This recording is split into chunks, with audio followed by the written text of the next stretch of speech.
O Diadema Perdido, escrito por Frank Binford Hall. Dizer que uma característica marcante do tempo presente é o espírito quase universal de inquietação é falar o óbvio. A coisa toda é tão patente ao ponto de ser evidente até para a mente mais frívola. Confronto de interesses, conflito, revolta e inquietação já não são novidades no mundo. Desde a entrada do pecado, quando foi que coisas assim não existiram? Todavia, ao admitirmos isso, nos atrevemos a afirmar que a atual epidemia de agitação e revolta atingiu proporções tais que pode ser corretamente denominada como a principal característica desta era. E mais, tendo a Bíblia como nosso guia, podemos antecipar que isso irá aumentar ainda mais. A agitação que existe hoje traz em si duas características que são dignas de nota. A primeira é que ela é praticamente universal em sua extensão. Cada país de maior importância está sendo afligido por ela, e a maioria dos países menores também. Na antiguidade, isso ficava mais manifesto nas terras bárbaras, porém agora é algo mais pronunciado nas nações mais ricas e civilizadas. Não importa se a civilização é oriental e antiga, como a China, ou ocidental e moderna, como os Estados Unidos e Grã-Bretanha. A mão de ferro do comunismo, massacrando milhões de seres humanos para atingir seus propósitos, podia parecer que tinha colocado um fim a essa agitação, mas sob a superfície ela continuou existindo. Além disso, nas terras com maior liberdade, o vento da agitação e do levante sopra com força. Logo, poderá se transformar num furacão. A segunda característica é que a agitação nos dias de hoje atinge cada área do pensamento e atividade humana. Nunca antes foi assim. Impérios surgiram, floresceram e decaíram, enquanto a calma reinava no mundo da filosofia e das ciências aplicadas. Hoje, as mudanças violentas vêm de todas as direções. As mentes dos homens estão funcionando com uma energia quase sobre-humana na formulação de novas ideias e teorias nos campos social, político e teológico, e também na fabricação de equipamentos inacreditáveis.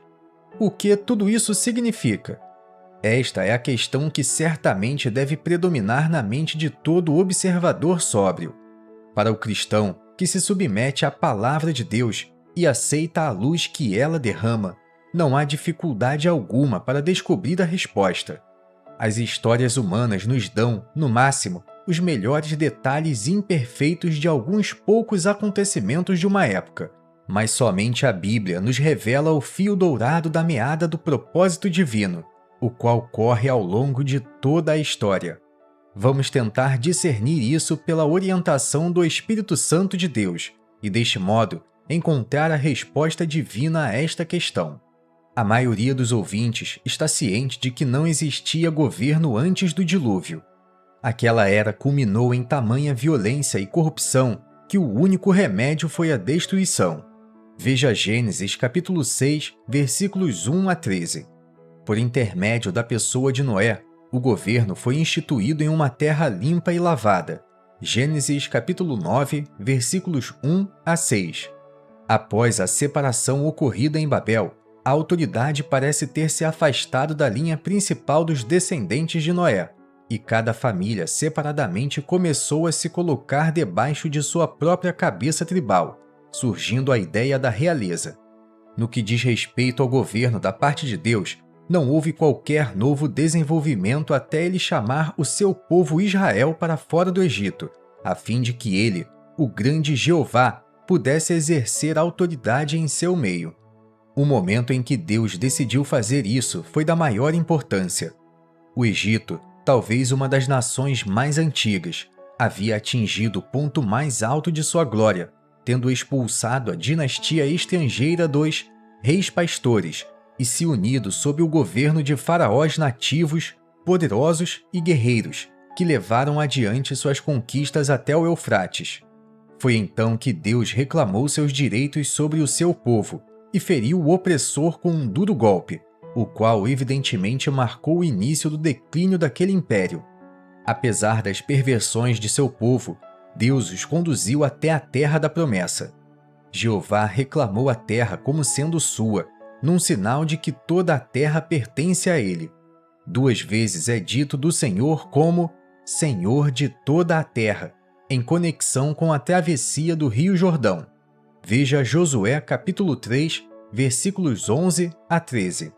Tendo chegado à terra da promessa, aquele povo cansado de ser peculiar e de ter somente a Deus como seu líder invisível, clamou por um rei humano. Isso lhes foi permitido, ainda que significasse um sério desvio deles para com seu Deus, e após a amarga experiência que tiveram com o homem segundo seus corações, Deus levantou a Davi, o homem segundo o coração de Deus, colocando-o como pastor sobre seu povo, estendendo o seu reino e coroando de sucesso os seus braços. O diadema, que na verdade não era apenas de Israel, mas de todo o mundo, foi colocado sobre sua cabeça e confirmado a sua descendência. Durante um curto período de tempo, ele foi usado por Davi e por Salomão, seu sucessor. Então veio a inevitável história do declínio. O reino foi dividido, ficando apenas a parte menor portando o diadema de Davi, e como consequência de seu abandono, o declínio de seu poder se tornou cada vez mais pronunciado, apesar de reavivamentos ocasionais operados por Deus. Finalmente o fim chegou. Zedequias, o último a portar o diadema, embora o portasse apenas de nome, acrescentou aos seus muitos pecados a traição e desonrou o nome de seu Deus. Diante disso, como ficou registrado não menos que 3 vezes nas Escrituras, em 2 Reis capítulo 25, 2 Crônicas capítulo 36 e Jeremias capítulo 52, Jerusalém caiu diante dos babilônios e o domínio passou para as mãos de Nabucodonosor. Assim começou o tempo dos gentios. Foi nessa época que a pena do profeta Ezequiel assinalou palavras memoráveis. Tendo em mente que o diadema não era apenas de Israel, mas de toda a terra, ele caiu da cabeça do último príncipe apóstata da linhagem de Davi, atingido pela mão de Deus como castigo. Foi por isso que aquelas palavras foram redigidas. Elas são tão importantes que as reproduzimos na íntegra. E tu, ó profano e ímpio príncipe de Israel, cujo dia virá no tempo da extrema iniquidade, assim diz o Senhor Deus: tira o diadema e remove a coroa. Esta não será a mesma. Exalta ao humilde e humilha ao soberbo. Ao revés, ao revés, ao revés porei aquela coroa, e ela não mais será, até que venha aquele a quem pertence de direito. A ele a darei. Ezequiel capítulo 21, versículos 25 a 27. Quão maravilhosamente esclarecedor, quão revelador é o facho de luz que aqui é lançado sobre as tenebrosas páginas da história humana desde aquele dia. O diadema certamente foi removido, e se alguém escrevesse uma história abrangente do mundo, ela provaria ser não mais que um registro das várias tentativas dos homens e nações de se exaltarem e tentarem tomar para si o diadema. E apesar da maneira determinada e hábil em que todas as vezes pareciam ter conseguido seu intento, Deus os destronou e humilhou. A Daniel foi dada uma visão disso, que ele registrou em sua profecia no capítulo 7 de seu livro. Ela confirmou o sonho previamente dado a Nabucodonosor e registrado no capítulo 2 de Daniel. Por um breve momento, pareceu que o diadema iria pertencer àquele grande rei. Mas ao se exaltar acima de medida, ele foi dolorosamente humilhado com loucura extrema, como é registrado em Daniel capítulo 4. Não muito tempo depois, o seu grande império de Babilônia seria derrubado. Assim também aconteceu com os impérios que se sucederam, persa, grego e romano. Cada um teve o seu momento, e cada um foi derrubado no final. Desde a dissolução do Império Romano, Deus não permitiu que qualquer grande império, que abrangesse praticamente toda a terra civilizada sob seu domínio, viesse a se levantar. É verdade que há cerca de um século, os homens começaram a falar de um Império Britânico, já que a Rainha Vitória havia sido proclamada imperatriz da Índia. Todavia, tudo aquilo passou e sua dissolução, se é que tal império realmente existiu, continua de forma constante. 2 grandes guerras de dimensão mundial aconteceram, e hoje tanto a Ásia como a Europa mais parecem campos armados. O diadema da Terra está perdido, já não tem o seu lugar. Nações poderosas que desejam reconquistá-lo hesitam temendo que, ao destronarem outras, elas próprias acabem derrubadas. O atual estado de equilíbrio extremamente instável não pode, todavia, seguir assim para sempre. Não são poucos os que estão cientes disso e falam vagamente de um Armagedon que se aproxima, significando com isso que um grande conflito irá engolfar toda a Terra civilizada. Parecem se esquecer de que quando esta palavra é usada em Apocalipse capítulo 16, versículos 13 a 16, o que ela prediz não é um terrível conflito de homens contra homens, mas o ousado e ímpio avanço das forças humanas unidas contra Deus. É mais que possível, todavia, que esses avisos dos males que virão sirvam para anunciar que o real Armagedon está às portas. As palavras deles, como aquelas de Caifás em João capítulo 11, versículos 49 a 52, podem significar mais do que eles próprios imaginam. Novas forças de grande poder se levantaram nos últimos anos. Nas terras onde ainda perdura alguma forma de cristianismo, elas estão centralizadas na ideia de uma irmandade de todos os homens, baseada na paternidade universal de Deus. A nova teologia, progressiva e humanista, o unitarismo, o socialismo, são todos ramos de uma mesma ideia raiz. Mais imponente ainda é o comunismo ateu, que agora domina as mentes e ações de grandes nações, abrangendo cerca de 1/3 da raça humana. Tudo isso nas mãos de Satanás pode muito bem pavimentar o caminho para a última grande federação humana, a fim de prepará-la para o anticristo. Alguns poderão observar que o Messias, a quem o diadema realmente pertence, já veio. Ele certamente veio, mas não para tomar posse desses direitos, mas para permitir que o homem tivesse a sua hora e o poder das trevas se afirmasse a fim de que o Messias pudesse cumprir a redenção por sua morte. Satanás, que usurpou de maneira profana o diadema, chegou mesmo a oferecê-lo a ele durante a tentação no deserto.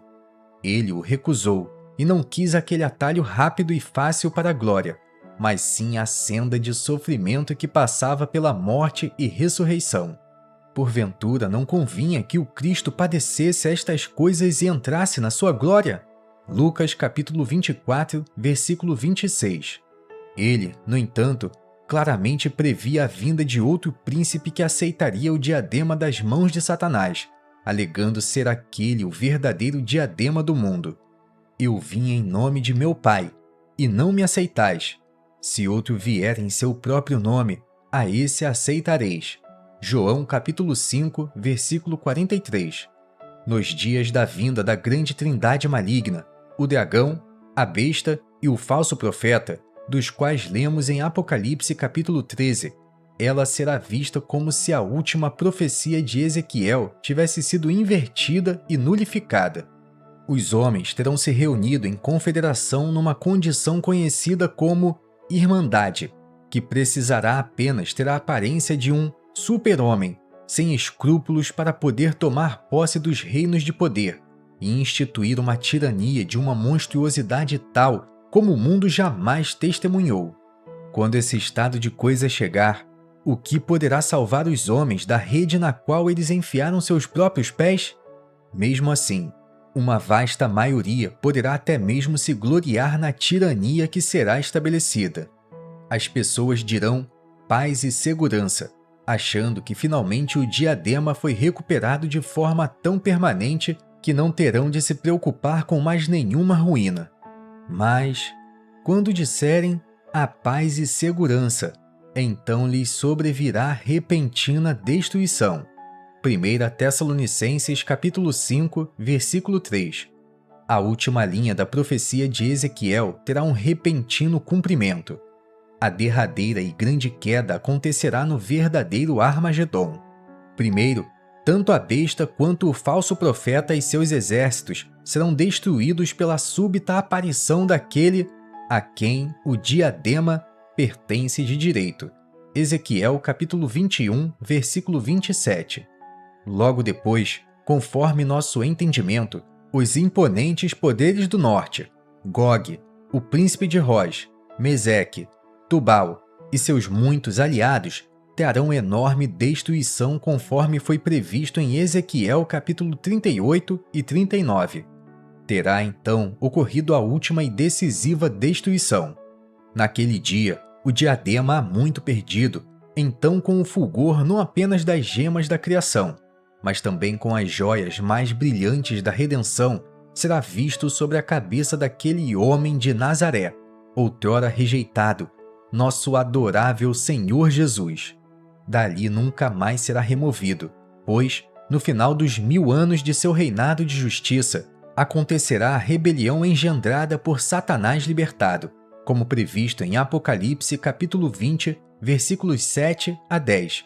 Rebelião essa que será instantaneamente esmagada para que nunca mais ocorra outra destruição. Sobre sua sagrada cabeça, o diadema terá então encontrado seu lugar de descanso permanente e eterno. Tendo essas coisas em vista, o que podemos dizer?